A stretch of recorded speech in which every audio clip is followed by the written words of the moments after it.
أعوذ بالله من الشيطان الرجيم بسم الله الرحمن الرحيم الحمد لله وبه نستعين عليه التكلان الحمد لله على الآلاء والشكر له على النعماء إله الأرض والسماء والصلاة والسلام على إمام الأنبياء وسيد الأولياء سيدنا ونبينا محمد وعلى آله وأصحابه البررة الأتقياء والتابعين لهم بإحسان إلى يوم الجزاء amma ba'du assalamu alaikum wa rahmatullahi wa barakatuh. Mune wa Allah godiya cikin ikonsa da amincewarsa da kaddarawarsa da ya ƙara kaddara saduwar mu wannan lokaci mai albarka. Mune wa Allah godiya bisa aka muna roƙon Allah ya karbi kyawawan ayyukan mu, kusakuran mu Allah ka yafe mana, Allah ka ba mu ikon gyarawa, Allah ka nuna mana gaskiya duk inda take, Allah ka ba mu ikon binta. Allah ka nuna mana ƙarya duk inda take, Allah ka ba mu ikon guje mata. Ibadunmu da muke a wannan watan Allah isa ya zamanto shine sanadiyar tsiran mu gobe alkiyama. Allah kai mana gamdagatar, Allah ka sa mu samu dacewa da muwafaqa da tsayuwa da ran lailatul qadri. Allah ka azurta mu da wannan. Ɗan uwa, a gurguje ba tare da bata lokaci ba, zan ɗan yi wani bayani ne dangane da 'yan ɗariƙa. Mu 'yan ɗariƙa a cikinsu muka taso, ka iya cewa tun kafin mu je jami'a su ne suka karantar da mu, ba ka iya cewa ba ma haka abin yake. Ni nan da kuka gani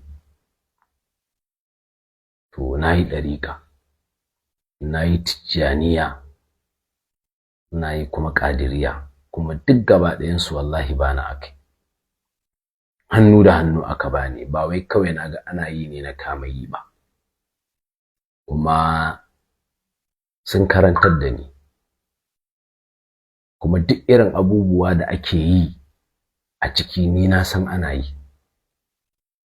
Shi yasa in wani ya zo yana magana da sunan shi ɗan ɗariƙa ne da siffa ta yaudara, ni ba za a yaudare ni ba, sai dai a yaudaro waɗanda ba su san su ba.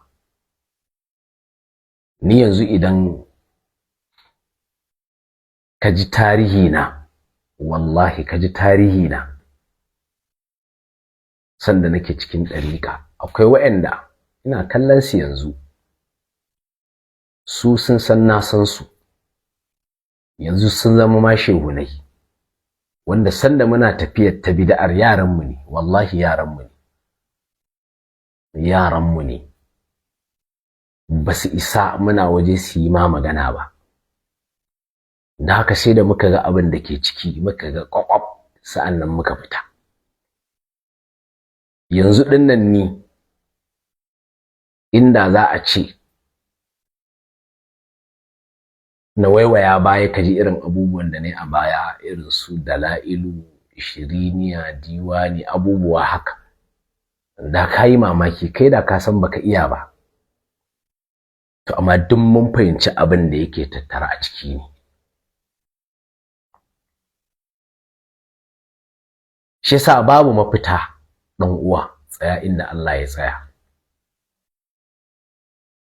Inda Allah bai ce ka tsaya ba, kar ka tsaya, sai ka huta.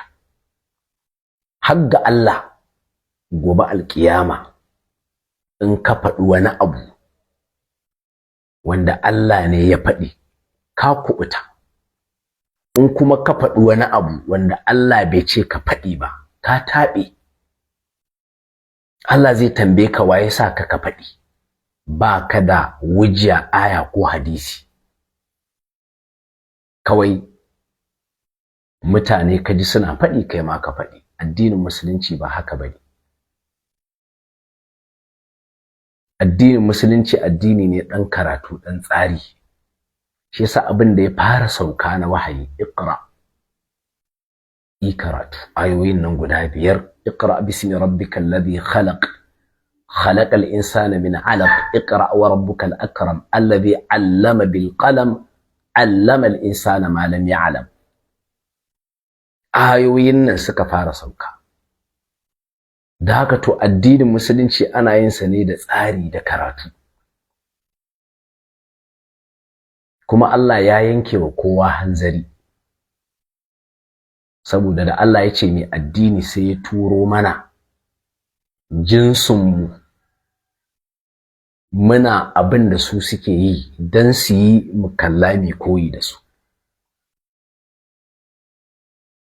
saboda kada gobe alkiyama mu kafa wa Allah hujja, kamar yadda Allah ya faɗi ka'idarsa ne haka ne, wa ma kunna mu'azzibina hatta nab'atha rasula. Shi yasa Allah ya aiko manzanni su yi gargadi su yi bishara wa rusulan mubashirina wa munzirina li alla yakuna lin-nasi 'ala Allahi hujjatun ba'da ar-rusul. Manzanni ne masu gargadi da bishara saboda mutane kada su samu ta cewa ga Allah gobe alkiyama. Allah ya aiko manzanni, wa in min ummatin illa khala fiha nadhir wa laqad ba'athna fi kulli ummatin rasulan an i'budu Allah wajtanibu at-taghut. Haka kuma Allah ya ce wa annabi Muhammad, ya ayyuhan nabiyyu inna arsalnaka shahidan wa mubashiran wa nadhiran wa da'iyan ila Allah bi idnihi wa sirajan munira. To shi yasa addinin musulunci addini ne dan tsari, addinin musulunci addini ne dan karatu. Inda a ce mun tsaya a ka'ida ta mai akhdari, wallahi da duk irin fagauniya da hayaniya da duk wannan da duk bizami ba. Inda yace wala yahillu lahu an yaf'ala fi'lan hatta ya'lama hukm Allah fihi, yace baya halatta ga baligi ya aikata wani aiki har sai ya san hukuncin Allah cikin aiki. To inda mun tsaya akan haka da ba mu ringa samun hayaniya cikin addinin mu ba, da ba za mu ringa samun jayayya cikin addinin mu ba. Amma abin da yasa muke samun jayayya shine wane zai sauka daga kan tsari na wahayi ya koma wani kai, ya koma wani tsari na molanka, sai kwakwalwarsa ta raya masa ba Allah ne ya ce ba, ba manzo Allah ne ya ce ba, sai ya zo ya faɗi wani abu. Abin nan kuma a hankali in ya faɗi, in dai zaka ajiye shari'a kai amfani da hankalinka, to tabbas zaka kauce. Dan a kwakwalwarka sai kaga uwa daidai ne, ba ku kuke faɗi ba, duk da cewa muna da alamar tambaya ga abin da kuke cewa wai shari'a sabanin hankali. Ai haka kuke cewa, haka ai kuke cewa.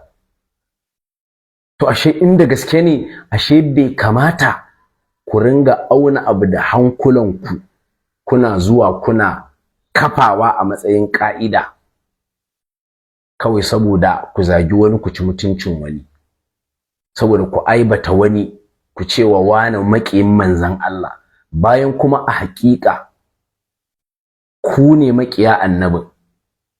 A haƙiƙa a zahiri a aikace ku ne maƙiya annabin. Ta ya akai kuka zama maƙiya annabi? Kun zama maƙiya annabi ne da abin da kuke yaudara al'umma. Zikiri, ɗariƙa, ai zikiri ake yi, shi ɗan ɗariƙa yana lazimi, shi ɗan ɗariƙa ai yana istighfari, yana salatin annabi, ai shi ɗan ɗariƙa yana hailala. Kuna nufin manzo Allah duk bai yi wa'annan ba? Wallahi yayi. Galiban yau jama'a kun mantar da su yanda manzon Allah yayi zikiri, sun manta. Kafin ka samu ɗan ɗariƙa guda ɗaya wallahi da zai karanto ma lazimin manzon Allah, lazimi na annabi Muhammadu, lazimi na sayyidul mursalina, lazimi na afdalil khalqi, lazimi na sayyidul awwalina wal akhirina, ka ce yaya manzon Allah yayi lazimi na safe. In ka samu ɗan ɗariƙa 100 wallahi 99 duk ba su iya ba. Sun manta da annabin, a baki ne kawai, a aikace ba shi. Galiban ba su iya ba, amma zai ce ma ɗariƙar Shehu Tijjani ana karanta abu kaza kafa kaza, ɗariƙar Shehi wani ana karanta abu kaza. To ɗariƙar annabi fa, tunda kun ce ɗariƙar shine zikiri, ko kuna so ku ce duk na baya ba su yi zikiri ba, manzon Allah bai koya wa sahabbai zikiri ba, sai da shehunanku suka zo su ne suka koya al'umma. To su aka aiko, shehune aka ce su koya ko annabi Muhammadu? annabi Muhammad aka ce ya koya wa al'umma. Haka Allah ya ce wa anzalna ilayka dhikra litubayyana lin-nasi ma nuzila ilayhim wa la'allahum yatafakkarun. Annabi aka ce yayi bayani ba shehunanku ba. Haka kuma annabi wallahi yayi bayani, ya koyar da lazimi na safa wallahi, ya koyar da lazimi na safa wallahi. Da Allah ya ce wasabbihuhu bukuratan wa asila, wallahi annabi Muhammad yayi aiki da ayan nan wallahi, kuma na rantsi da Allah ba irin lazumin ku ba wallahi. Hadisai sun bayyana, shi yasa kuke so ku ringa sa shakku cikin wayannan hadisan. Hadisai sun bayyana yanda manzon Allah ya amfani da wannan ayar, yayi tasbihi da safe, yayi tasbihi da yamma, amma galiban yan ɗariƙu sun manta ba su san yanda annabin yake ba, amma sun san yanda shehu yake. Duk babatu suke yi. Da zaka tambaye su game da lamarin annabi Muhammadu, wallahi summa tallahi ba su sani ba, lamarin shehu suka sani. Wannan qadiyar shi yasa naji wani dan ƙato ne, saboda ya ga su prof sun ba su dama, sai yake faɗin wa'ansu kalmomi wallahi kuma yabo ne ga prof Sani Rijiyar Lemo, yabansa yake. Yace ai dole ya tada hankalinsa saboda abin da ya ƙarar da rayuwarsa kenan akai, wato azantukan annabi Muhammad ya ƙarar da rayuwarsa, aiko ya taɓa. Aiko muna kyautata masa zato ya dace, tunda dai kai ma ka tabbatar a lamari na annabi Muhammad ya ƙarar da rayuwarsa, shi yasa yanzu da yaga ana so a lalata lamarin zantukan annabi Muhammadu ya tayar da hankali, wannan ayyabansa kai. Shi kuma wancan fa a lugha yaje ya ƙarar da rayuwarsa, a falsafa ya ƙarar da rayuwarsa, wanda falsafa din Yahudawa ne makiya addini suka sakaɗo ta cikin addinin musulunci.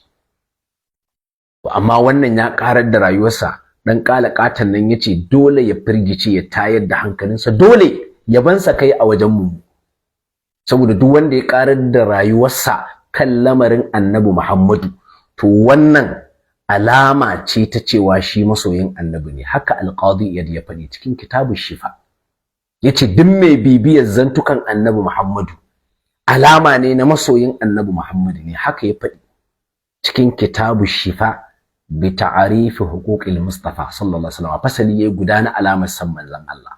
Wani alama za a gani tattare da kai a ce wannan masoyin annabi Muhammadu ne? Yace faslun, fasali yace fi alamati mahabbatihi sallallahu alaihi wasallam, yace cikin alamar san annabi Muhammadu. Yace i'lam ka sani anna man ahabba shay'an, duk wanda ya so wani abu atharahu zai fifita wannan abu, wa athara muwafaqatahu zai fifita dacewa da wannan abun. Kana san annabi Muhammadu, ga lazimin sa na safe, to fifita lazimin sa akan na kowa, fifita tsarin sa akan na kowa, fifita zancen sa akan na kowa, fifita sunnar sa akan na kowa, fifita ayyukan sa akan aikin kowa. Wa athara muwafaqatahu kenan, zai fifita dacewa da abin da yake so. Alqadi yace wa illa idan ba haka ba, lam yakun sadiqan fi hubbihi, to bai zamanto mai gaskiya cikin sansa ba, ƙarya yake yi. Wa kana mudda'iyan, kawai ya kasance mai da'awa ne, a baki ne, a baki ne kawai, hayaniya ne kawai, surutu ne kawai. Wa kana mudda'iyan, sai yace fasadiqu, mai gaskiya fi hubbin nabi, cikin san annabi Muhammadu, yace man tazharu alamatu zalika alaihi, yace shine wanda alamar hakan ya bayyana tattare da shi. Ga alamomin jama'a, ku gyara zama. Alamar san annabi Muhammadu daga alqadi Iyad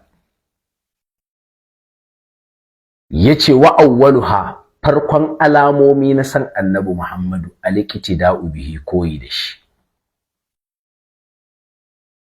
Shin lazumin sa kake yi na safe? Shin zikirin sa kake na safe? ko dai zikirin Shehu Tijjani ka karba, shin zikirinsa kake yi na yamma ko dai na shehu kake yi? Al-iqtida'u bihi, alama ta farko ta san annabi Muhammadu koyi da shi. Wasti'malu sunnatihi, da kuma aiki da sunnarsa alama ne na san annabi Muhammadu. Wattiba'u aqwalihi wa af'alihi, karanta hadisai kenan, shagaltuwa da hadisai. Wattiba'u aqwalihi, da bibiyar zantukan annabi Muhammadu. Wattiba'u aqwalihi wa af'alihi, da kuma bin ayyukan annabi Muhammadu. Hadisin kenan. Shi yasa dan ƙato yaban Dr. Sani kai kace shi masoyin annabi Muhammadu ne, saboda alqadi iyad yace alamar san annabi Muhammadu bin zantukan annabi Muhammadu, alamar san annabi Muhammadu bin ayyukan annabi Muhammadu. Aga kowa ya dage da wani ƙato yake so yayi koyi, kai a ganka da manzon Allah kake so kai koyi. Kowa ya dage yana so ya fifita wani abu na wani annabi akan na annabi, kai kawai na annabi kake fifitawa. Wannan shine alamar san annabi Muhammadu. In baka ga wannan ba, inji alqadi iyad yace kwata da awamutin yake a baki yake fadi. Allah ko daga nan kamata yi ka shafa fatiya yanda kuke yi, kawai an gama da ku. Lazimi ba na annabi Muhammadu kake ba, shewunka ne kama tsari kake yi. In an tambaye ka kaka manzon Allah yayi lazimin safa, wallahi baka iya ba. Baka iya ba, saboda ka ajiye shi a gefe na shehu ka fifita. Banda kuma alamar san manzon Allah din a ga na annabi Muhammadu ka shagalta da shi. In kuma ba haka ba, da awa kake yi. Abu na farko kenan. Sannan ahlus sunna, Allah isaka musu da alkhairi. Haka Allah ke tsare addininsa da wa'ansu zarata. Ka san ahlus sunna su saboda su kadaita annabi Muhammadu sallallahu alaihi wasallam gurin yi masa da'a kasi mis, saboda su kadaita shi, suka ce tauhidi biyu ne ma. Tauhidi biyu ne dan su nuna ma annabi Muhammadin shi kadai ne, wahdahu la sharika lahu fi mutaba'atihi, kama anna Allah ta'ala wahdahu la sharika lahu fi ibadatihi. Ahlus sunna kenan. Dan su nuna ma annabi Muhammadin ƙwallon ƙwalle, shi kadai ne, ba a yin tarayya da shi cikin matsayin da Allah ya bashi. Ba a tarayya da shi. Haka ahlus sunna suke, duk wanda ya san su. Yanzu in dan nuna muku na Usaimin ne yazo cikin tafsiri na faɗin Allah subhanahu wa ta'ala, wa in kuntum fi raibin mimma nazzalna ala abdina fa'tu bi suratin min mislihi wada'u shuhada'akum min dunillahi in kuntum sadiqin. Yace tauhidi biyu ne. Akwai tauhidul qasdi, shine na Allah, kadai ta Allah, da bauta shi kadai ake nufata. Yace akwai tauhidul mutaba'a, tauhidi na biyayyar annabi Muhammad shi kadai. Ku ba haka kuke, wallahi kuna miss. Gashi a cikin tafsirin nasa kuna miss. Shi yasa nace ahlus sunna Allah ya muku albarka. Gashi da yazo yana bayani akan kalmomi guda biyu na tauhidi, yace wa huma shahadatu Allah ilaha illallah, yace sune shahadatu Allah ilaha illallah wa anna muhammadar rasulullah. Sai yace lakin sai dai shahadatu Allah ilaha illallah tauhidul qasdi. Yace shahadatu Allah ilaha illallah shine tauhidul qasdi. Yace wasani na biyu, yace tauhidul mutaba'a, tauhidin biyayya. Zaka gani waye ake yi masa tauhidi gurin mutaba'a. Yace fakilahuma tauhidin, duk guda biyun tauhidi ne, akwai na Allah akwai na annabi Muhammad.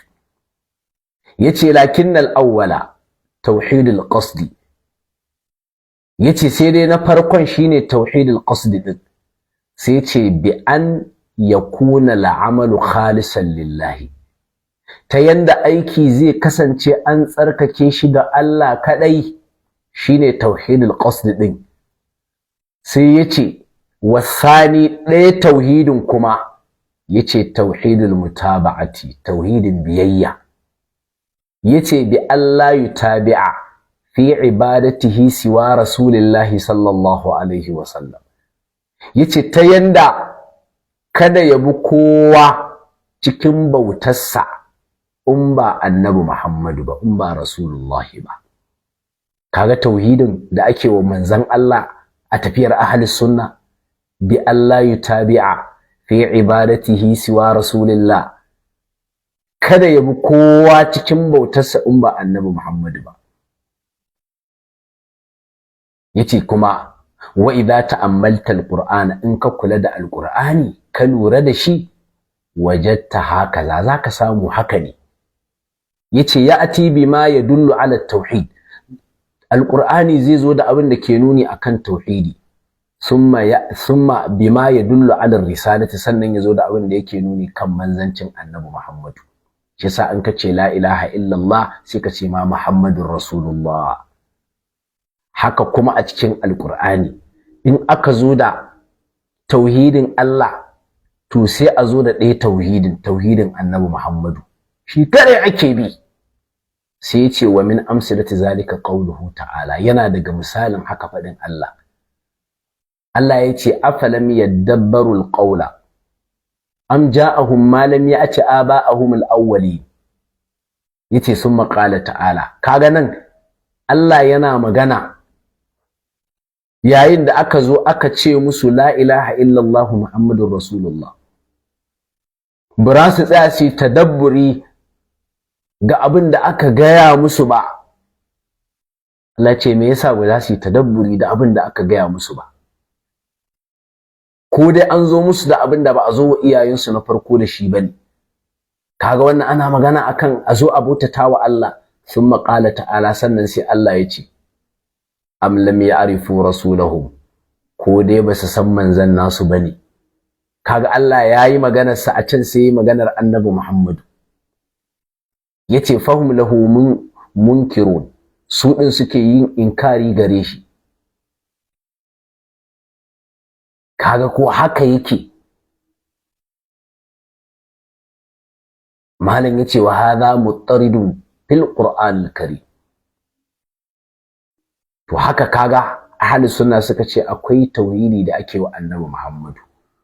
To amma wallahi a dariqa babu wannan tauhidin, a dariqa babu shi a dariqa. Shi yasa wallahi in kana so ka ba annabi Muhammadu, kawai ka ba wa'annan. Su duk wani waje sai da suka yi wa annabi kishiya, duk wani waje sai da suka yi wa annabi Muhammadu kishiya wallahi. Kuma zan nuna muku wajen. Shi yasa kun daina yaudaran mu fa, mun waye daga cikin ku miki. Kun daina yaudaran mu, kun daina ha'intan mu, mun gano ku tuntuni. Wallahi in mutum ya sa hankalinsa sai ya gano yana mutanen ƙarya suke yi. Yanzu tsaya kaga, ba saɓani ake yi tun a zamanin sahabbai ba, cewa manzon Allah ya ga Allah da wannan idan ko bai ga Allah ba? Saɓani ne malama sun kawo, duk da cewa inda tahqiq in ka bibiyi zantukan kai za ka san abin da yake tabbatacce. Shine yanda malama suke faɗi cewa manzon Allah ya ga Allah da idansa na zuci, da idanuwansa ta zuci, haka suke cewa. Kuma akwai ruwayoyi waɗanda suka tabbatar da haka. To amma yanzu ka ɗauke ta mas'ala ce khilafiyya, cewa manzon Allah ya ga Allah da idansa ko bai ga Allah ba. Mu ɗauka manzon Allah ya ga Allah, shine rajihi. da idan nasa mu ɗauka haka tasliman jadaliyan mu ɗauka da Allah ya kamata a yi wa annabi kishiya anan, bai kamata a yi masa tauhidi ba, musamman ma yanda ake ganin saɓani ne, dan Allah bai kamata a yi wa manzon Allah tauhidi anan ba, a ce shi kaɗai ne daga shi ba wani, ganin Allah a ce shi kaɗai ne, in dai da gaske shi ɗin ake nufi, in dai da gaske shi ɗin ake so. Dan Allah bai kamata a yi wa annabi Muhammad haka ba, amma ba a yi ba. Tsaya ka ji Shehu Ibrahim da ya zo, ya ƙi ya bawa annabi Muhammadin sai da ya sa kishiya, ya ƙi ya tsaya akan annabi Muhammadin sai da ya ƙara wani. To ta yaya waɗanda suke da wannan siffar za su zo su yaudare mu hamma mu yadda da su? Gashi cikin kashiful ilbas an faidatul khatim abil abbasi na Shehu Ibrahim, gashi cikin shafi na 152 Shehu Ibrahim yace qultu nace, kaga wannan ai maganar sa ce, yace nace wa qad sahha, haqiqa ya inganta, annan nabiyyi sallallahu alaihi wasallam, lalle annabi Muhammad sallallahu alaihi wasallama ra'ahu, ya ga Allah lailatul isra'i, daren isra'i. Ka zaci manzon Allah din zai tsaya kadai a kansa, sai yace wa majaza, kaga zai ketire, zai wa annabi kishiya, yace wa majaza an yakuna mu'jizatan nabi. Duk wannan ma tana daga cikin alfazul umum, duk abin da ya yuyu ya zamanto mu'jizar annabi tunda shi yayi, ya juzu, to zai masa kishiya, zai yuyu an yakuna karamatan liwaliyin, ya kasance karama ga wani waliyi, wallahi yayi wa annabi kishiya. Kai ya ma ƙara ƙarfafawa yace wala farqa, yace kai fa babu bambanci fa tsakanin annabi da waliyi fa, bainahuma, tsakanin su annabi da waliyi, tsakanin mu'jiza da kuma karama babu bambanci, yace illa tahaddi, kawai tahaddi ne, yace ala sahihil maqbuli, akan ingantacce kuma wanda za a karba. Kaga nan kuma da yace wa qad sahhafa, ba inda fa ya inganta, nan ana bayani ne akan ganin Allah urukuru, ganin Allah urukuru, ana bayani ne akan ganin Allah urukuru da idanuwa. Kaga wannan shafi na baya kenan. Wa qala fi risalati al-qushayriyya ma nasuhu faslun fa in qila hal tajuzu ru'yatullahi bil absari al-yawma fi dunya ala jihati al-karamati. kaga bil absari aka ce da idan dina. To yanzu yaya waɗanda ba su kadaita annabi Muhammadu ba sannan za su suna yaudaran mu? Ai kamata yayi yanda ahlus sunna suka ce akwai tauhidul mutaba'a, tauhidi ne na annabi Muhammad, shi kadai ake bi, haka a matsayinsa shi kadai ne a wajen ahlus sunna, wallahi ba shi da kishiya. Amma ku yanzu gashi saboda annabi yayi walihi ma zai iya. To shi yasa Shehu Ibrahim sai ya je wani waje, sai yayi wani littafi daga cikin littattafansa cewa za a iya ganin Allah ƙuru-ƙuru, saboda su samu damar cewa sun gani. Kaga da ya tashi ai sai da ya fara tabbatarwa da annabi Muhammadu. Kai ka zaci cewa iya annabi Muhammadin zai tsaya, amma ba iyaka annabi Muhammadin zai tsaya ba, ba iya shi zai tsaya ba, sai ya je wani littafi. Kaga daga cikin littattafan da yayi a dai cikin littafin, kaga Tabsiratul Anami fi jawazi ru'yatil bari fil yaqzati wal manami. Kaji cikin yuyuwar ganin Allah kurukuru da a bacci. Kaga can yaje ya fara tabbatarwa da annabi Muhammad, kai ka ce iya shi zai tsaya ya kadaita shi, amma ina. Shi yasa duk wanda yake da hankali, yake da nutsuwa, yake da tunani, waɗannan mutanen ba za su yaudare shi ba, ba za su yaudare shi ba. Yanzu zuwa suke cewa ai annabi Muhammadu sallallahu alaihi wasallama ya san gaibu.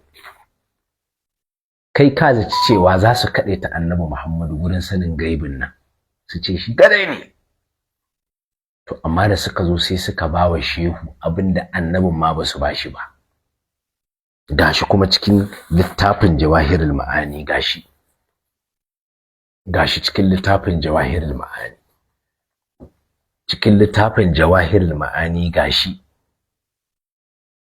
cikin juz'i na 2 kaga shafi na 158 suka ce wa mimma akramallahu bihi qutubal aqtabi, yana daga ciki wannan min litab'id ne,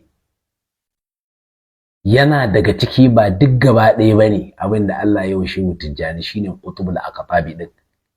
Wa mimma yana daga cikin abinda akramallahu bihi qutubal aqtabi, Allah ya karrama Shehu Tijjani da shi, ya kuji abu, an yu'allimahu ilma ma qabla wujudil kauni, shine Allah ya sanar da shi ilma sanin ma duk abin da ya faru kakaf qabla wujudil kauni, kafin ma a samu halitta duk Allah ya sanar da Shehu Tijjani.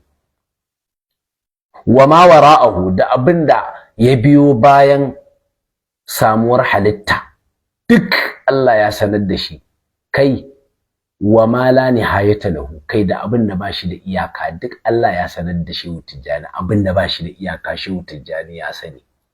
Duk abin da ya faru kafin samuwar halitta Shehu Tijjani ya sani. Manya, duk abin da ya faru kafin samuwar halitta Shehu Tijjani ya sani.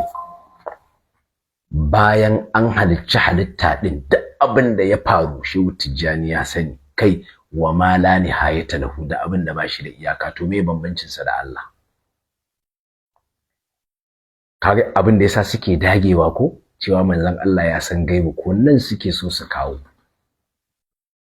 Kamar yadda Shehu Ibrahim ya dage manzon Allah ya ga Allah, ka zaci manzon Allah ya fata kadai, hadda cewa wa qad sahha, ya inganta annan nabi sallallahu alaihi wasallam ra'aw lailatul isra'i. Kai ka zaci wahdahu la sharika lahu ne, sai ya masa kishiya. Sai ya ce wa ma jaza an yakuna mu'jizatan nabiyyi yajuzu an yakuna karamatan liwaliyin wala farqa bainahuma illa at-tahaddi ala sahih al-maqbul. Wanda suke wannan ai sun fi karfin sa raina mana hankali. Yanzu dai ka dai ji Shehu Tijjani ya san abin da bashi da iyaka. To me bambancin sa da Allah? Da Allah suna cewa manzon Allah ya san abin da bashi da iyaka, dan Allah suna faɗi. Dan Allah, to nan suke so su kawo. Shi yasa kun daina yaudaran mu, kar muke kallon ku. Abin da zai ƙara baka mamaki ga wayannan mutanen, ka san Shehu Tijjani, ka san cewa adadin ilman ma da suke lauhul mahfuz sai da ya bankaɗo ya san ko ƙwaya nawa ne?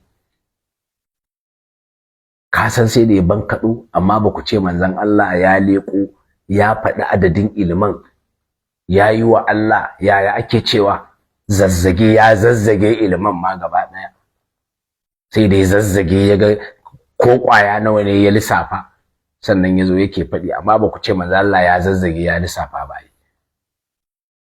Ai ba ku faɗi haka ba, amma Shehu Tijjani kun faɗi gare shi. Kai ka san arifi habban kaɗai yake wa Allah, ya bankaɗo can ya bankaɗo can, duk yana ganin abubuwan nan na sirrin Allah kakaf. Amma manzo Allah ba su tabbatar masa da wannan ba. Shi yasa ka waye dan uwa, ka su yaudare ka, ka zamanto mai tunani, kasu kada su batar da kai. Tsaya ka ga yanda arifi yake wa Allah banka da cikin Jawahirul Ma'ani. Tsaya ka ji wannan Jawahirul Ma'ani ne. Tsaya ka ji abin da suke faɗi. Kaga in ka duba gashi cikin shafi na 127 yace fa inna fi haqiqati kulli arifin, yace lallai a cikin haƙiƙanin kowane arifi akwai al-ihata, kewayewa, sani bi jami'il mala'ikati, da dukkanin mala'iku yayi ihata, cikin hakikanin kowane arifi akwai ihata kewayewa sani na kwakwab bi jami'il mala'ikati da dukkanin mala'iku. Allah yana wa ma ya'lamu junuda rabbika illa hu, kutubi shine hu din gashi yayi ihata bi jami'il mala'ikati da dukkanin mala'iku. Wa bi jami'il mawjudati yayi ihata sani na kwakwab ga dukkanin halittar Allah. Allah ne ya san halittarsa, fa ala ya'lamu man khalaqa wa huwa al-latiful khabir. Amma qutbi yayi ihada, arifi kai yayi ihada wa bi jami'il mawjudati, yace kai wa bi jami'il mawjudati ga dukkanin samammu ababan halitta kakaf, sai yace min al-arshi, tun daga saman al-arshin Allah fa ila al-farshi zuwa ƙasa, duk yayi ihada, ya san kakaf adadin halittar Allah, ya san adadin mala'iku duk kakaf din su. Shi arifi yaraha yana ganin su goga fi zatihi a cikin zatin sa kulliha, dukkanin halittun Allah kakaf yana kallon su fardan fardan, daya bayan daya, sala sala, fardan fardan. Arifi kenan. Nan suke so su kawo ku hatta annahu iza arada an yutali annina, hatta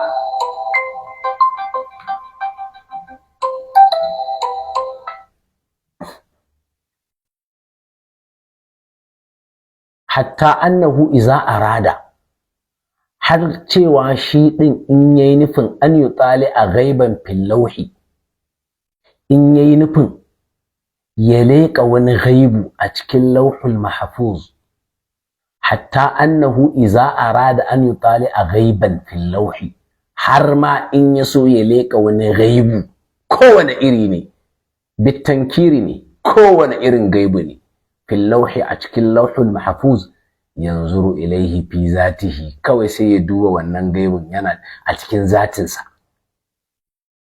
Wa yufattishu fihi, yayi bankaɗe ma a cikinsa. Nan fa suke so su kawo ba. Arifi ya san duk halittun Allah, yayi ihada sani na kwakwab ga dukkanin mala'iku. Wa ma ya'lamu junuda rabbika illa hu, ba akan arifi take ba, shi ya sani. Wa bi jami'il mawjudati, shi ya sani. Min al-arshi, tun daga al-arshin Allah ya sani shi, ilal farshi zuwa ƙasa, yaraha ma yana ganin su ma fi zatihi kulliha fardan fardan. Shi arifin fa kenan. Nan fa suke so fa su kawo.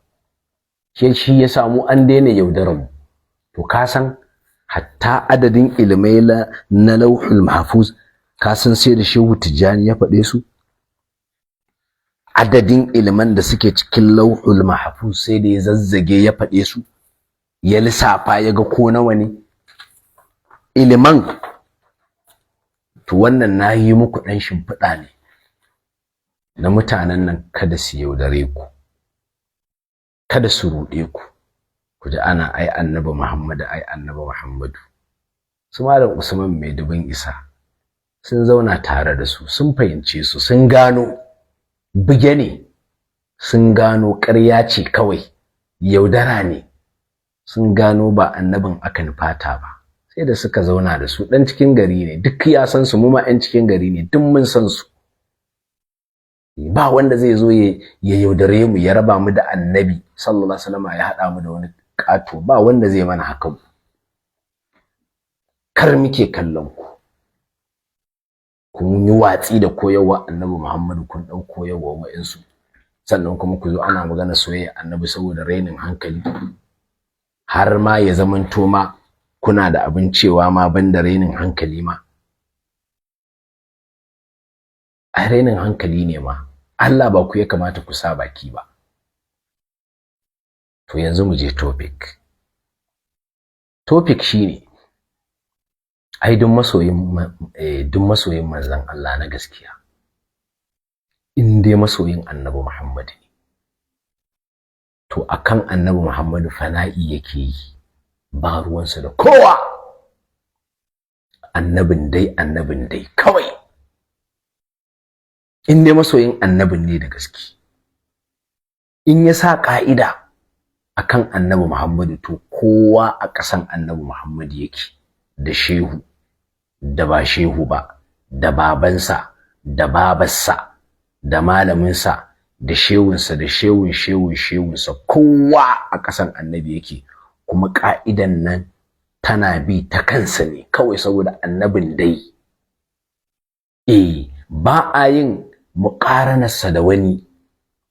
Kamar yadda kuka ga na karanto muku, akwai tauhidul mutaba'a, tauhidi da ahlus sunna suke wa annabi Muhammadu bi shi kadai ne, ba a hada shi da wani. Kamar yadda Allah shi kadai ne cikin bauta, ba a hada shi da wani. Na nuna muku Ibn Usaymin cikin tafsirinsa tauhidul mutaba'a din. To kaga wannan masoyin annabi kenan na gaske. To duk masoyin annabi na gaske in ya sa ka'ida ta san annabi, to dukkanin wanda ya saba wannan ka'ida sunansa makiyin annabi kawai shi ne, saboda annabin ake hangowa. To da wannan ne nace to shi Tijjani makiyin annabi Muhammadu ne a ka'idar ku da kuka sa, shi ma makiyin annabi Muhammadu ne. Zan kuma nuna Shehu Tijjani ba makiyin annabi Muhammadu ne shi ma a wannan ka'idar taku, saboda gashi cikin Jawahirul Ma'ani zan karanta muku. Amma kuka ce shi ba makiyin annabi bane, wani ne makiyin annabi, shi bai zamanto makiyin annabi ba, to wannan son zuciya ne. Kuma wannan shi ya halakar da waɗanda suke kafin mu inji annabi Muhammadu. In wani dan babba yayi sai a tsayen masa da haddi, in wani yayi wanda bai kai ya kawo sai a tsayar da haddi. Wato annabi Muhammadu matsayinsa baya aiki akan shehu, akan wa'ansun shehu yake aiki. To kaga wannan in annabi ya haɗu da shehu, to shehun kake tunani ba annabi ba. Inda a ce annabin kake tunani sai kai wance kali da shi, sai ka watsar da shi, sai ka ce annabi kawai, da aka shi din wa. Amma za mu gani yanzu ai kun ba da ka'ida ko, to tsayin ɗabbaka muku ita a yanzu a aikace cikin Jawahirul Ma'ani. Sai mu gani shin annabin dai ko kuma dai a'a wani abu ne kuke yi na son zuciya. Kaga cikin Jawahirul Ma'ani ne, Jawahirul Ma'ani. To mu je juz'i na 2, gashi juz'i na 2 cikin shafi na 167, shafi na 167. Tsaya daga nan ku ringa gani sosai. Yace wa min kalamihi radiyallahu anhu, yana daga zancensa radiyallahu anhu, qala. Jawahirul Ma'ani ne gashi, kan ku ce na canja, shine dai. Kun ganshi ko? Kun ganshi, shine Jawahirul Ma'ani ne gashi. To cikin juz'i na 2 cikin shafi na 167 gashi. Yace wa min kalamihi radiyallahu anhu qala, yana daga zancensa radiyallahu anhu qala, yace tafakkartu fi ikhtisas sayyidil wujud sallallahu alaihi wasallam bi yawmil ithnain. Yace nayi tunani cikin kebantuwar annabi Muhammad sallallahu alaihi wasallama da ranar litinin. Sai yace fata bayyana li, sai ya bayyana gare ni, annahu cewa lamma kana, yayin da ya kasance huwal wujudas sani, shine samuwa na biyu, walam yataqaddamu, babu abin da ya gabace shi, illa alwujudul qadim, sai samuwa ta dadadde shine Allah, samuwar Allah. Wa kazalika, yace hakan nan hazal yau, wannan rana, huwa sani min al-ayyami, shine nabi daga cikin kwanaki. Yace walam yataqaddamu, babu abin da ya gabace shi illa yawmul ahad, face ranar Lahadi, ranar Litinin kenan ke magana. Sai yace fali haza, saboda wannan ne, kana taqallubu atwarihi sallallahu alaihi wasallama fi yawmil ithnain, fi wiladatuhu wa fihi hijratuhu wa fihi dukhuluhu li Taiba wa fihi ursila. Yace saboda haka ne a ciki ne ranar Litinin aka haifi annabi Muhammadu, a cikin ranar Litinin ne annabi Muhammadu yayi hijira, a cikin ranar Litinin ne annabi Muhammad ya shiga Ɗaiba, Madina kenan. A cikin ranar Litinin aka aiko shi. Ya faɗi khasa'is na ranar Litinin. Sai yace wa kazalika sayyiduna Adama, ala nabiyina wa alayhi afdalus salati wassalami fi ikhtisasihi bi yawmil jum'ati, hakan nan shi ma shugaban mu annabi Adam cikin keɓantuwarsa da ranar juma'a shi ma wa taqallubi atwarihi fihi li munasabatin wujudiyyatin لأن سيدنا آدم هو الموجود الأخير من الموجودات وهو المعبر عنه عند العارفين بالتجلي الأخير واللباس الأخير يتي وهذا اليوم هو الأخير من الأيام التي خلق الله فيها خلقه. قال تعالى خلق السماوات والأرض وما بينهما في 6 أيام وفي اليوم السابع قال تعالى ثم استوى على العرش على ما أراد وعلم ولم يخلق فيها مخلوقا. فهذه المناسبة كانت أطوار سيدنا آدم عليه السلام من خلقه شما ga abubuwan da aka yi a ranar juma'a na annabi Adam min khalqihi na halittarsa da aka yi wa dukhulihi aljanna da shigarsa aljanna ranar juma'a wa khurujihi minha da fitowarsa daga aljanna ranar juma'a wa taubatihi da tubansa din ranar juma'a ne yace intaha ya kare. Shehu Tijjani ne ya auna yayi kiyasin ranar juma'a da ranar litinin. Ga ranar litinin ta annabi Muhammadu fiyayyen halitta, ga kuma ranar juma'a ta annabi Adam. Bayan Shehu Tijjani ya gama kiyasin summa qila li sayyidina radiyallahu anhu, sai aka ce wa Shehu Tijjani shugabanmu, aka ce masa ala hadal qiyasi, akan wannan kiyasin Shehu Tijjani ya kunu yawmul isnaini, ranar litinin zai kasance kenan afdala min yawmil juma'ati, zai kasance yafi ranar juma'a kenan ai, tunda ranar litinin ta annabi Muhammad ce, ranar juma'a kuma ta annabi Adam ce. To a wannan kiyasin da kai na waccan da wannan, ranar litinin kenan da aka haifi manzon Allah za ta fi ranar juma'a kenan da aka halicci annabi Adam. Sai aka ce likhtisasi atwari sayyidil wujudi bihi sallallahu alaihi wa sallama, saboda keɓantuwar annabi da ranar litinin din ai. Tsaya ku ji, maƙiyin annabi a ka'idar ku zai yi musun fifita ranar da aka haifi annabi Muhammadu. Qala, sai Shehu Tijjani ya ce la sam, ba za a fifita ranar da aka haifi annabi Muhammadu ba. Dan Allah wannan kin annabi ne zai sa yayi kosan annabi a ka'idar ku.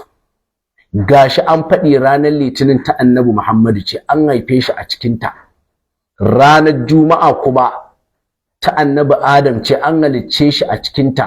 An ce ranar litinin ta manzon Allah da aka haife shi a ciki, shugaban duk duniya, shugaban halittun Allah, ga Shehu Tijjani zai yi musu. La yace a'a, ba za a ce ranar litinin tafi ba. Sai ce at-tafdilu fifitawa kaza yafi kaza, yace amrun ilahi, yace al'amari ne na Allah. Yace la illata, ba shi da illa. Kace ai tunda an haifi annabi Muhammadu a cikin ta, to dan haka dalilin haka tafi wannan rana ta juma'a, yace la illata, ba shi da illa. Yace wala qiyasa, sa'annan babu qiyasi kuma ka kiyasta abin da ya faru a ranar juma'a ka hada da ranar litinin, yace babu qiyasi. Yace yufaddilullahu subhanahu wa ta'ala ma sha'a bima sha'a ala ma sha'a. Yace Allah shi yake fifita abin da yaso da abin da yaso akan abin da yaso. Sai yace fama sumi'a, duk abin da aka ji min at-tafdili na fifitawa bi makhluqin da wani abin halitta, yace min khabarillahi, daga zancen Allah, Allah yace kaza yafi kaza, wa khabarur rasulihi sallallahu alaihi wasallama, da kuma zancen annabi Muhammadu, hadisin sa manzo Allah yace kaza yafi kaza. Shehu Tijjani yace fa huwal mufaddal, to wannan shine aka fifita. Wa mala, abun kuma da ba a ji Allah ya ce shi yafi ba, annabi Muhammadu bai ce shi yafi ba, fala ba za a ce shi yafi ba za a fifita shi ba. Kawai ya kawo wannan ka'ida saboda kada ya yadda a fifita ranar da aka haifi annabi Muhammadu akan ranar da aka halicci annabi Adam. Saboda kada a fifita ranar da aka aiko annabi Muhammadu, ranar litinin, akan ranar da annabi Adam ya shiga aljanna. Kada a fifita ranar da manzon Allah ya shiga Madina, ranar da yayi hijira, akan ranar da annabi Adam ya shiga aljanna. Shehu Tijjani yace wa mala, in dai ba Allah ne yace ba fala ba za a fifita ba. Kaga makiyin annabi ne, maƙiyin annabi ne kenan ashe. Ranar litinin manzon Allah yake wa kyashi ka a fifita ranar da aka haife shi, sai yace intaha ya ƙare min imla'ihi alaina radiyallahu anhu, na daga shifta na shehu da yayi gare mu. Kaga ashe maƙiyin annabi ne a ka'idar ku, yewa manzon Allah kyashi, yewa annabi Muhammad kyashi. Ranar da aka haife shi an ce a fifita, ya ce sam. Ai yace tunda ba aya, yace sam ba tafi ba. Ashe ga wanda ya koyar da kin annabi nan ashe. Ni ina ta nema. Wannan shine maƙiyin annabi, annabi yake wa kyashi. Da kansa fa yayi kiyasin fa, ya kawo abubuwan da suka keɓanci ranar litinin da kansa, yace a shine aka haifi annabi Muhammadu, yace a shine annabi Muhammadu yayi hijira, yace a shine annabi Muhammadu ya shiga Taiba, yace a ita ce aka aiko annabi Muhammadu. Kaga wannan ranar litinin ta annabi Muhammadu ce. Sai ya koma ranar juma'a, a shine aka halicci annabi Adam, a shine aka shigar da annabi Adam aljanna, a shine aka fito da annabi Adam daga cikin aljanna, a shine annabi Adam ya tuba. Kaga yayi kiyasi da kansa Shehu Tijjani. To kawai sai aka ce masa to a wannan kiyasin da kai kenan ranar litinin za ta fi ranar juma'a kenan shehu, saboda ai ranar litinin ta keɓanci annabi Muhammadu ne, maƙiyin annabi. Sai yace sam, yace la, yace sam ba za ku fifita ranar da aka haifi annabi Muhammadu ba.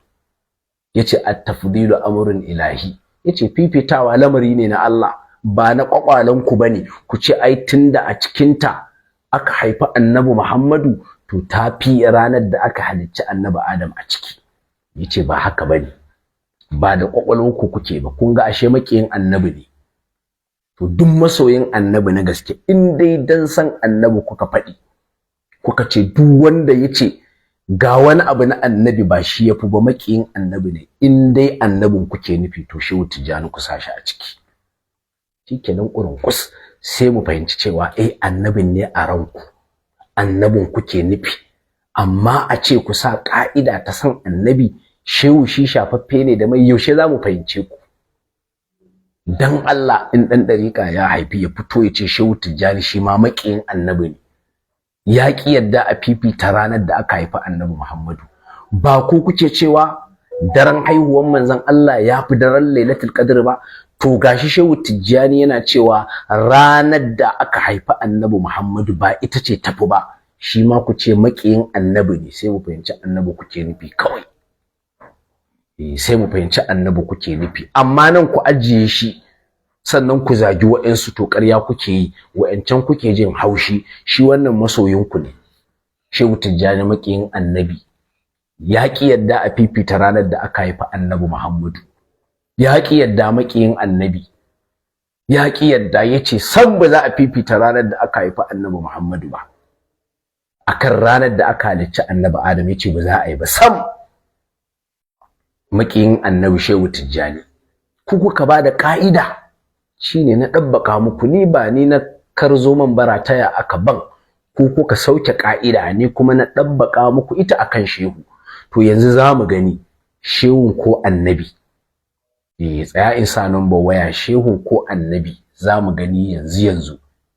Shehun ne ko annabi, yanzu za mu gani. Tsaya mu sa ka'ida, wa za ku zaɓa, shehu ko annabi Muhammadu? Shi dai shehu ya ki yadda a fifita ranar da aka haifi annabi Muhammadu. In ba maƙiyin annabi ba waye zai wannan? In dai ba maƙiyin annabi ba, kuma ni dai ba ni na rubuta littafin ba, ku kuka rubuta kayan ku. Ni ba ni na rubuta ba, ku kuka rubuta. Shehu maƙiyin annabi. Shi yasa ake cewa in zaka gina ramin mugunta ka gina daidai kanka. Shi yasa ake cewa in zaka gina ramin mugunta ka gina daidai kanka. Shehu maƙiyin annabi ya ki yadda a fifita ranar da aka haifi annabi Muhammad akan ranar da aka halicci annabi Adam. Shehu maƙiyin annabi, maƙiyin annabi kenan a ka'ida ku, kenan maƙiyin annabi. In kuma shehun za ku zaɓa ku bar annabi sallallahu alaihi wa sallama, ku zo to. Ala kulli fannin faddala Allahu fannahu بأن فرد الدين القويم وسنه فقد سعس إنس الخلق طرا وجنه أعد نظرا في الخلق تعلم بأنه كأحمد لم ينشأ ولا هو ينشأ. على كل فن فضل الله فنه بأن فرد الدين القويم وسنه فقد ساس إنس الخلق طرا وجنه أعد نظرا في الخلق تعلم بأنه كأحمد لم ينشأ ولا هو ينشأ. kamar annabi Muhammad wallahi ba ai ba za a yi ba da an riga an gama ƙurin kus ne, ƙurin kus wallahi an gama. Shi kadai ne cikin halitta wahdahu la sharika lahu, shi kadai ne annabi Muhammadu. Kaga amma su sun sa masa kishiya a can, shi yasa na fara shimfiɗa. Sun sa masa kishiyoyi, ya san gaibu, to shehu ma ya san mala ne hayata lahu ai, to me marabarsa da annabi Muhammadu. Shi yasa kar muke kallon ku fa, kar muke kallon ku, daga cikin ku muke irin wannan yaudarar. Tun da bayanan kuke fakewa, yanzu in dai da gaske annabin kuke so to gashi Tijjani ya ce san ba za a fifita ranar da aka haifi annabi Muhammadu ba, makiyin annabi ne ko masoyin annabi Muhammadu ne, ku zo ku zaɓi ɗaya. Ya ce san ba za a ce ranar litinin ita tafi ba saboda an haifi annabi Muhammadu a ciki, saboda ita kuma ranar juma'a annabi Muhammadu wannan annabi Adamu aka halitta a ciki. To yanzu za mu gani ga ba nan nasa za mu ga wa za ku zaɓa, wa za ku zaɓa annabi ko shehu. Da Allah ku zo ku zaɓa annabi ko shehu, wa za ku zaɓa annabi ko shehu. Za mu gani, ina ta jiran ku wallahi ku kira.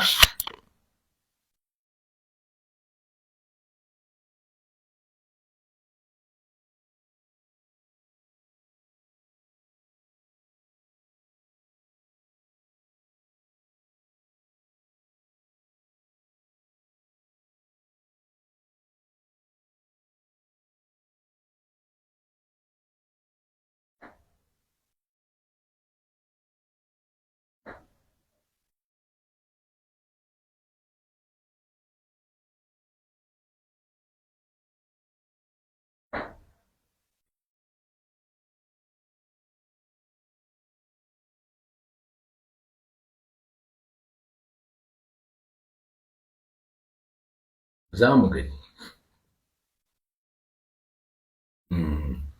Shehu Tijjani ya ce san ba za a fifita ranar da aka haifi annabi Muhammadu ba. Za mu gani shehu ko annabi Muhammadu. Dan Allah ku zo ku zaɓa. In dai ba makiyin annabi ba ai ba wanda zai haka.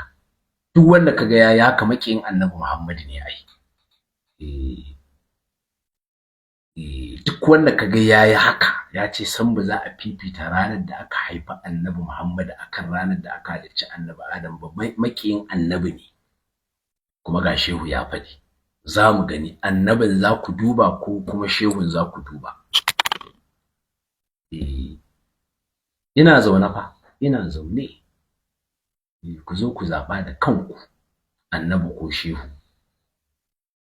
Shi yasa ake cewa fa in za ka gina ramin mugunta ka gina daidai kanka. Shi yasa ake cewa in za ka gina ramin mugunta ka gina daidai kanka. Na tabbata da kun san Shehu Tijjani ya faɗi wannan maganar wallahi da ba za ku ringa faɗin abubuwan da kuke faɗi ba, wallahi ba ku sani bane ai. Ba ku sani bane, haka da ne wa wani tara-tara a TikTok. Na ce masa da Allah in ba makiyin annabi Muhammadu ba, wane ne za a ce ranar da aka haifi annabi Muhammadu ita tafi ya ja? Sai ce sai dai makiyin annabi Muhammadu. Ya ce duk makiyin annabi Muhammadu ne zai ja. Sai na ce to Shehu Tijjani ya ja, sai ya rikici. Dan Allah kakkace na ce shehu. Wato anan kaga abin da ke zuciyarsa yake kwakwalwarsa kawai tunanin shehu yake ba tunanin annabi Muhammadu ba. shi yasa ko da abin tauye darajar annabi Muhammadu ne to in dai shehu ne, shehu yake hanguwa ba darajar ta annabi Muhammadu ba. Kuma haka suke yanda ka gansu haka suke. Gashi tu Shehu Tijjani makiyin annabi Muhammadu ya hana a fifita ranar da aka haifa annabi Muhammadu. Ya hana, yace sam. Ya ce ba za a fifita ranar da aka haifa annabi Muhammadu ba. Makiyin annabi Muhammadu a ka'idar ku kenan. Da harshen ku yanzu muke magana ai. Da harshen ku muke magana. Da harshen ku muke magana. Makiyin annabi Muhammadu kenan. Annabi Muhammadu yake wa hassada Shehu Tijjani, dan me za a fifita ranar da aka haife shi akan ranar da aka halicci annabi Adam. Yana wa annabi Muhammad hassada, kyashi yake wa annabi Muhammadu. In kuma ba kyashi yake wa annabi Muhammadu ba, ku zo in ba ku dama ku yi bayani. Ku zo na ba ku dama ku yi bayani, ku ce ba kyashi yake masa ba. In kuma kuskure shehu ya anan, ku zo ku ce shehu kuskure ya, sai mu wuce wajen. Amma dai ku zo ku zaba ga annabi Muhammad ga shehu. Shi yasa da naji wani dan gidan Sharif Sale yana surutu, duk ya gama surutunsa ba aya ba hadisi, wai annabi Muhammad ake wa kyashi. Ai ko kafirin da yake da hankali ya san abin da yake, ai bai kamata yayi wa annabi Muhammad kyashi ba, saboda annabi Muhammad me ya tsare masa, ballantana mutumin da yake musulmi. Kawai ku dai ku ce jahilcin ku da wautar ku kuke kirkiro abubuwa wanda ma anzalallahu biha min sultan. Kawai in mutum bai yadda ba, ku din ku yi masa ai hukunci. Kawai shine abin da yake akwai. Assalamu alaikum. Shine kawai jahilcin ku ya kai ku da wautar ku, da kuma ba kwa karanta littattafan shehunanku. Inda kuna karanta, wallahi da sun leka sun ga wannan abin ku, wallahi ba za su ce haka ba, sai dai su shiru. Wa alaikum assalam. Na'am. Allah kana barka da kokari. Na'am, barka da ya gida, ya ibada, da wa muke magana? Allah kana barka da kokari. Na'am, barka dai. Ya ibada. To wallahi alhamdulillah, Allah ya karba mana da mu da ku duka. Amin amin. Allah mala alkanuri wannan tambayar ta musu tsauri. Ba su iya zuwa su amsa ta wallahi. Sai musu tsauri? Allah ba su ba. Allah ta musu tsauri sai da asar sauta musu. Allah ba ta amsa ba. To ba su suka ba da ka'ida ba? Allah ta yi tsauri. Ai ko su irin wawayen nan da sun fafi suna wannan.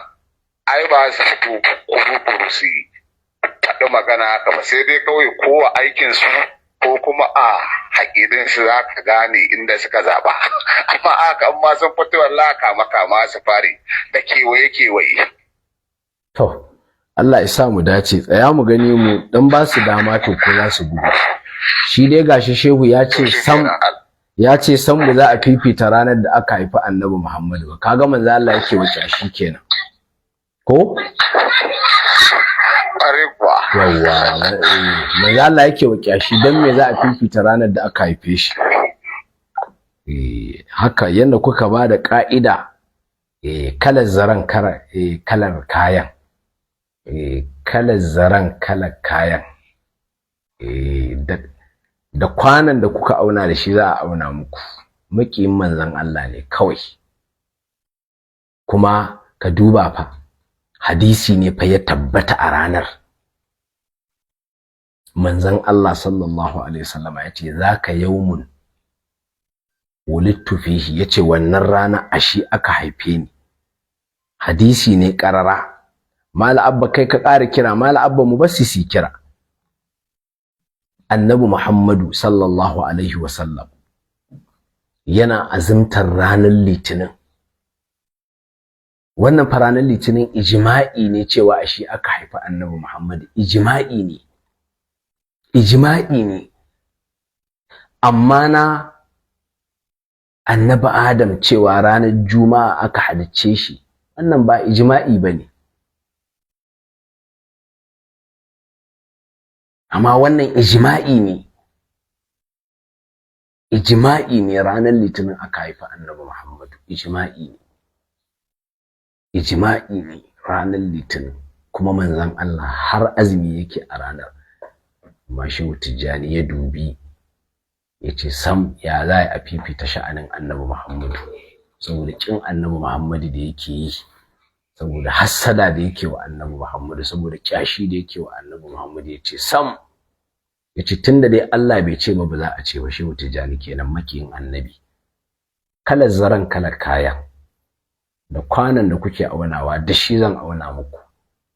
Tunda dai mun gaya muku ku je ku yi karatu kun ki ko, to ba matsala, wannan ai karatu ne daga cikin Qur'anin ku Jawahirul Ma'ani. Tunda dai kun ki, wannan ai karatu ne daga cikin Qur'anin ku wanda la ya'tihi al-batil shi ma. Idan Jawahirul Ma'ani ai babu ƙarya a ciki. Yanda haka manzo Allah kuka ce ya wallafa shi, haka kuka ce. Shi yasa tunda in muka ɗauko muku ayoyin Alƙur'ani ba za ku ji su ba, in muka ɗauko muku hadisan annabi Muhammadu kun ce babu tabbas. Babu tabbas su. Ba tabbas manzo Allah ya faɗe su, to sai mu ɗauko muku mai tabbas, shine Jawahirul Ma'ani. Sai mu ɗauko muku yaƙini wanda za ku iya rantsewa a kansa, Jawahirul Ma'ani. To gashi a ciki Shehu Tijjani yana wa annabi Muhammadu kyashi, ba za a fifita ranar da aka haife shi ba sam. Ce ina, ba za a ce tafi ba akan ranar da aka halicci annabi Adam, duk da cewa kuma ya san annabi Muhammadu ya fi annabi Adam, ya fi dukkanin annabawa. Ba ga shi ne wa annabi Muhammadu bakin ciki, yana masa hassada, yana masa kyashi, dan me za a fifita ranarsa akan ranar annabi Adam. Makiyin annabi kenan Shehu. To a haka ne fa za mu fahimci cewa annabi Muhammadun kuke yi ba, haka ne za mu fahimta. Yanzu in muka ga kun zo kun ce gaskiya makiyin annabi ne, to sai mu ce gaskiya annabin kuke nufi. Assalamu alaikum.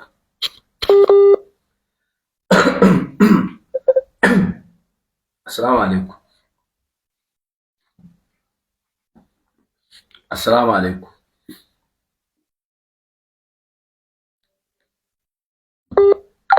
Ina ganin sai ka ɗan ƙara kira Malam Muhammad.